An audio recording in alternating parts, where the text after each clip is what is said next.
Okay, so this is the open discussion forum. We decided to not have an open mic just so that we could kind of filter these questions and ask them by themes this year. So each of them have a member of their proposed future cabinet with them, just to be an advisor, and they can also be a part of the answer if they choose to. They still abide by the same rules.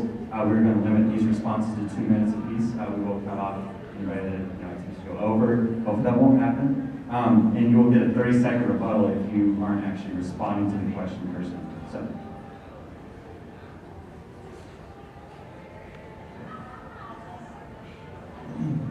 Okay, for both candidates, this one, Becca will get the first answer because Michelle had the first opening remark.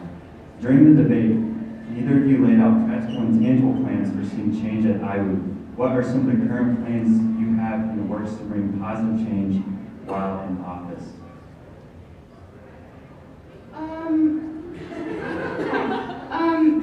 We mentioned, and Becca mentioned that we plan to have a monthly spotlight on local businesses in Marion, and that's something that we want to get students more involved in the community, and that's something very practical that SGA can do right away.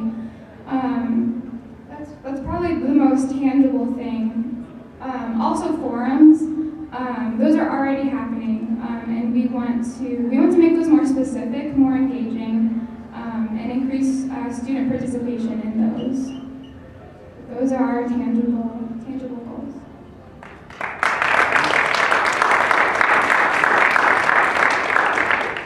You have approximately 1 minute left if you'd like to expound on that anymore. If you choose not to, that's fine. Okay. And Michelle, I can repeat the question if you'd like me to, or you can just go right into your response. Tangible, practical ways to... Yes, what are your actual plans?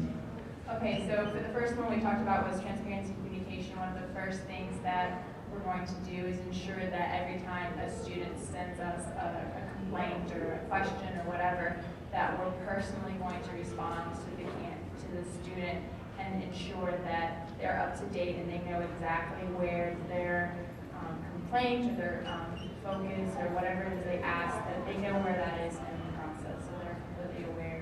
And also reforming the student org. We already have plans in place to ensure that we've been working with student orgs to create a structure where there's a parent board and then chapters underneath in order to increase the efficiency.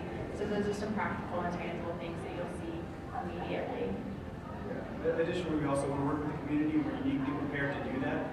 Me personally, I work with Gethsemane Episcopal Lunchbox Program, Fairmount Wesleyan Church Missions Committee, HCSA Service Committee, the Habitat for Missions, which happened directly across the street. I was also United Way Board of Directors for 2 years. So we're uniquely prepared to make sure that the bubble gets popped from the outside in.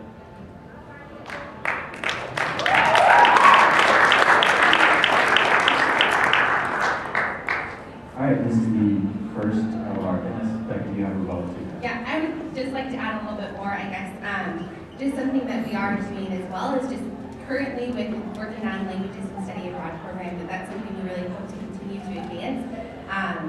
And moving into next year, really push towards the structure and engagement of making more of a holistic approach to all of them. And so putting academics with student life and spiritual life. And those go through the forums and the spotlight things on Marion, but more ideas to come, obviously, just since we have the whole rest of the semester to plan. But yes, thank you.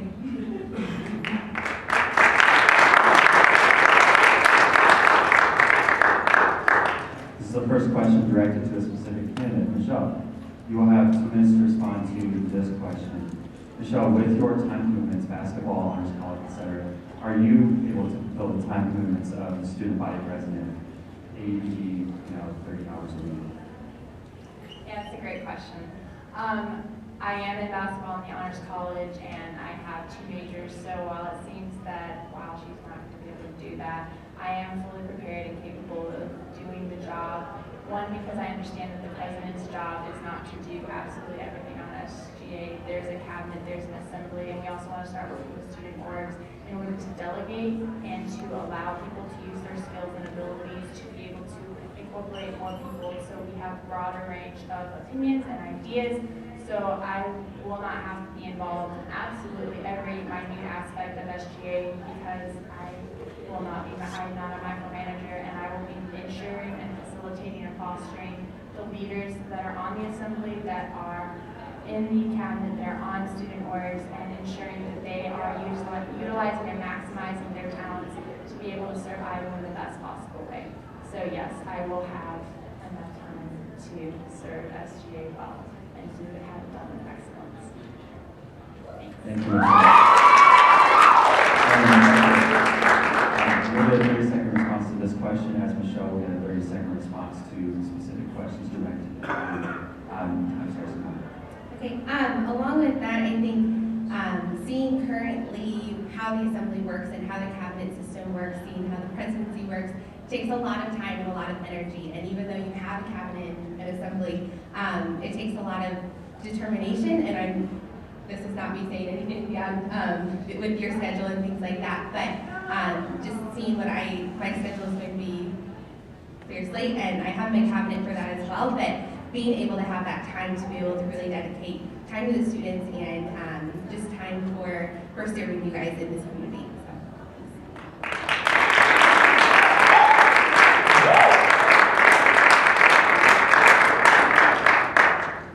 Okay, both candidates, Michelle will get the first response. As you are both juniors, consecutive presidential terms are impossible. Given this limited time, what is the one major change you would like to see at IWU?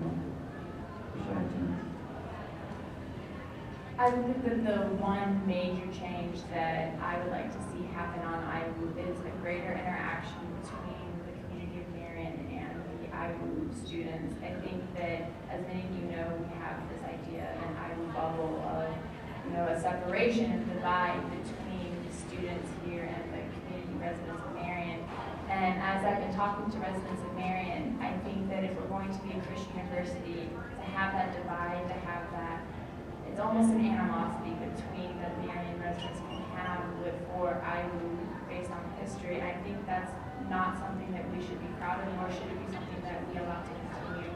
And so my hope and desire is to be able to create opportunities for students to be able to serve in Marion, to work with Marion residents, because this is our home for 4 or 5 years, however many years we're here, and to be able to engage with Marion residents as neighbors and as community and as friends is something that I would love to see happen here at IWU. Thank you, Michelle. And Becca, join me. 2 minutes. One of the biggest things we want to see on campus next year is just greater student engagement in things that are already happening. So we've already mentioned the forum series. Those have not been as well attended this year as we would have liked, but we want to make those more open and more engaging for students to participate in those. Chapel, we hope to see more students engaged in chapel, thoughtfully engaged in chapel. We hope to start conversations on campus about chapel topics, and not cynically, but critically. And we also hope to see a greater increase in outreach, and not just outreach as in serving the community, but investing in businesses in Marion, and just seeing Marion as a good place to live.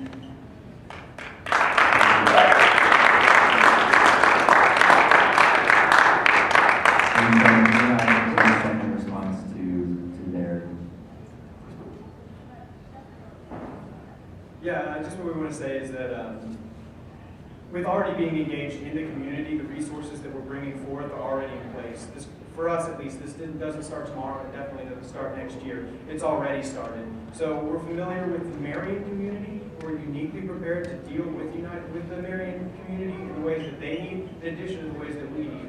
Because they aren't a sickly child that needs help, they're people that want to work with us. So we're prepared to do all of that, and additionally to work with Chapel by making sure that people get involved in the ways that they need to for everybody's benefit. Thank you. Awesome.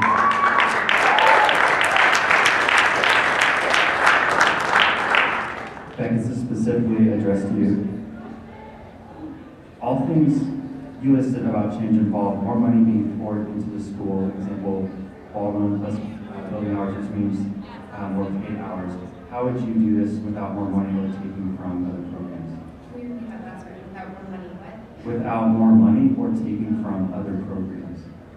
That's a really good question. I think that it really, it's a circular approach to being able to invest more money into these things, but then also being able to get more out of it. So being able to invest more money into possibly having more hours for different academic buildings or the rec or Baldwin hours and things like that, but that also provides more jobs for students on campus and more jobs for people in the community. So I think that it's really beneficial economically standing. Actually, it's a really good push towards that for the future of IWU, and I think it'll benefit students for the long run of it and at least put smiles on people's faces. So that's always good. And I think that it'll be important it's something that the students have voiced that they really want, and so if we're able to bring it up to administration and if they're okay with it, then yeah, I think it's a really good idea. So. Thank you, Becca. And Michelle, you have a 30-second response. Yeah, one thing I was going to say is that one of the reasons that we've promoted efficiency so hard is because money doesn't come from nowhere. And so if we're going to provide different opportunities that are going to fill the gaps of what's currently needed, we're going to have to make sure that each dollar goes further. So one of the ways we're doing that, for example, would be with student organization reform. We want to make sure that the small groups don't cannibalize each other so that they end up with a lot of people with one person and $100 budget, and making sure that each dollar goes towards more students and increasing the efficiency of the dollars we have, as opposed to trying to scramble to find new dollars somewhere along the way. Thank you.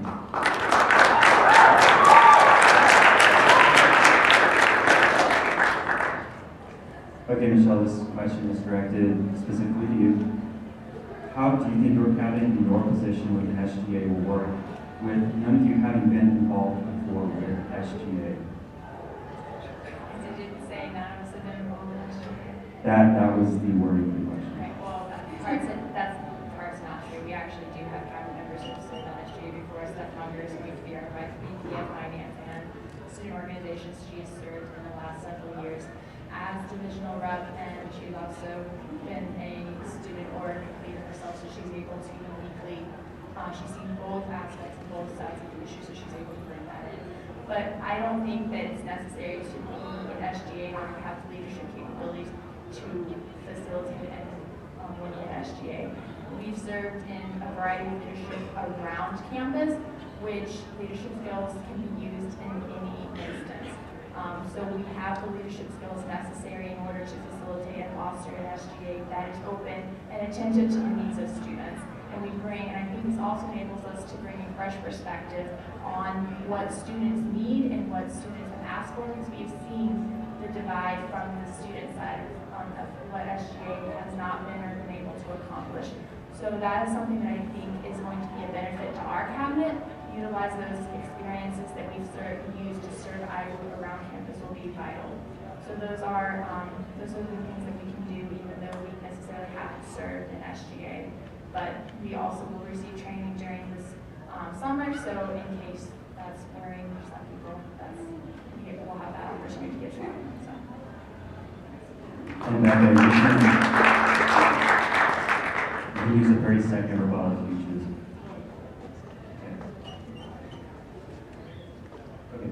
And Becca, this question is similarly worded, but we're going to frame this as, how do you think your cabinet in your position within SGA will be able to work with members who have been in SGA before, including yourself specifically? I think that it is a really important thing to actually have people who've been in SGA before. So having Steph Munger is really vital for their cabinet, as I think that it's really helpful to kind of see the inner workings of SGA. It's kind of a complicated process, and from an outside perspective, I know freshman year I thought, wow, SGA doesn't really do that much. But coming on the inside, you can see so much of how long it takes to get anything passed through, and just the details that go into things and how hard we've actually worked towards it. So things that we've done, and even just in the past year or two since I've been part of SGA, is that we've done things like the media policy and the elimination of, combined with faculty and administrators completely, but getting rid of LDR 150 and putting in the new theology course. And so there's a really big impact that SGA does make, and I think having that background actually in SGA is beneficial to that, because you can see the inner workings and see a little bit more of the positives and negatives that they have, and being able to take the negatives and move them forward and better that for the following year. We're not perfect as a team. I know that we're going to slip up, but we hope that just with our goal to serve you guys as students that we're able to accomplish that through this. So thanks.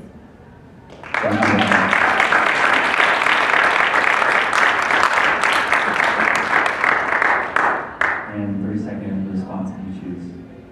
Yeah, we just want to say that we completely agree that it's necessary to be working with people inside of SGA, and we're thankful for the experience that each team does have, but we also think that it's important that you bring fresh ideas and fresh resources. If you pull all of your people from within SGA every single time, you're never going to have an influx of new resources. So that's one thing that we offer.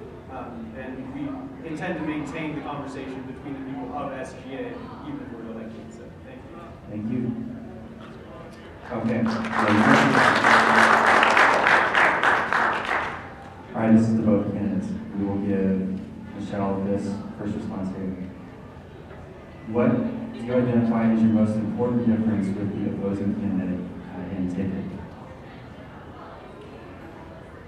I think one of the biggest differences that, well, a combination of some of the biggest differences between us is the fact that she has served in SGA and that I haven't. And some people look at that and say, oh, that's not a good thing. You're not capable, you're not ready to take on a role like this. And I say, no, that's not true. I have experienced leadership in ways that Becca may not have had different leadership experiences here on campus. And I've been able to integrate and associate with people who some people in SGA may not be able to on a daily basis. And that's given me a perspective and a viewpoint on the campus and on the community that I think is unique, that will enable me to be able to serve the various needs and represent the students to the best of my ability with those experiences that I have had. So. Okay. And Becca, would you like me to repeat the question? Yes, sir.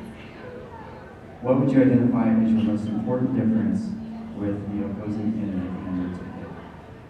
Okay, well, I actually agree that is probably the biggest difference is we have a lot of things that are, we really care about community outreach, we really care about just different aspects of IWU life, and so those things are really a lot the same, but the big difference is who's been involved and who hasn't been. And seeing that Michelle's been involved in a lot of other things is really beneficial for her. I also think that being involved in SGA has been really, really beneficial to me as a leader. I've been involved in a lot of other student works on campus, a few in the business division, currently as the secretary of Doulos, and just even having my cabinet not being on SGA, we have Kyle who has been as an assembly member, but having the diversity of my cabinet members and all of the unique things that they have to offer, I think is really good too. So it's not that we're pulling everyone from SGA to just kind of continue forward, but we do want to have that ability to just move forward and continue what we have set and better it for the future of IWU. And so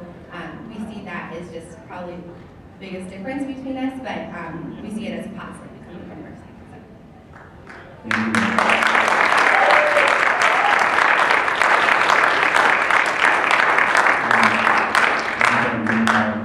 The final 30 seconds. I think one of the things that is important for us is the fact that we bring a lot of diversity to campus. We bring a lot of diversity to SGA, things that aren't necessarily on the opposing side. We have students from all over the world that are able to give us a very unique perspective on how SGA can function and give it a different perspective, and also how to relate better to students in general. So, thanks. Thank you. Let's give a round of applause to both of our candidates for coming out tonight.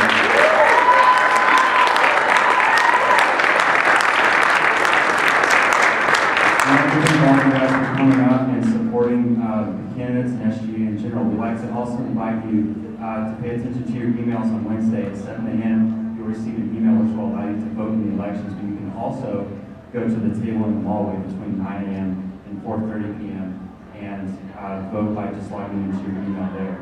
If you come to the table, we have prizes which include coffee or like a certain number of people, so like every 25th person or so, we're going to do something like that. We'll get free coffee. So don't forget to vote at the table. And we have some awesome I voted stickers they go really nice on like your Mac or something. It's extremely, but yeah, thank you for coming out and